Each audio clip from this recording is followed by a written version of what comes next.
SmartNews raises $92 million at a $1.2 billion valuation. Looks like there's still money to be made in news aggregation, at least according to the investors backing the news app SmartNews. The company is announcing the close of a $92 million round of funding at a valuation of $1.2 billion. The funding was led by Japan Post Capital Company and ACA Investments, with participation from Globis Capital Partners Co, Dentsu, and ACA Consortium.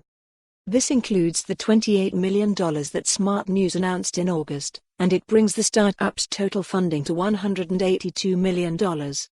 News aggregation apps seemed to everywhere a few years ago, and while they haven't exactly disappeared, they didn't turn into unicorns, with many of them acquired or shut down.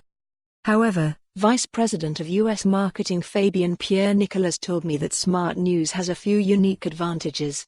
For one thing, it uses machine learning rather than human curation to thoughtfully generate a news discovery experience that's personalized to each user.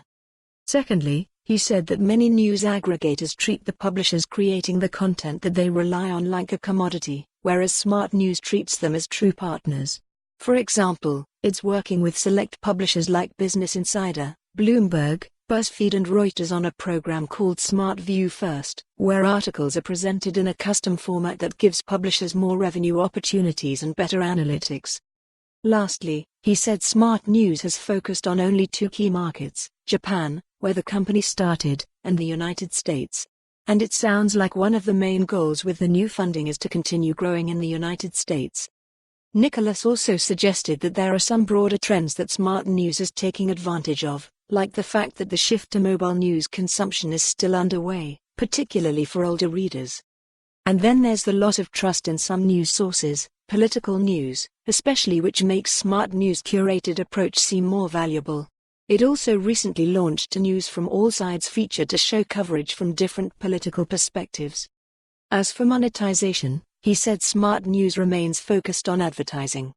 Yes, there's a growing interest in subscriptions and paywalls, which is also reflected in subscription news aggregators like Apple's News Plus, but Nicolas said, 85 to 90% of Americans are not subscribing to news media.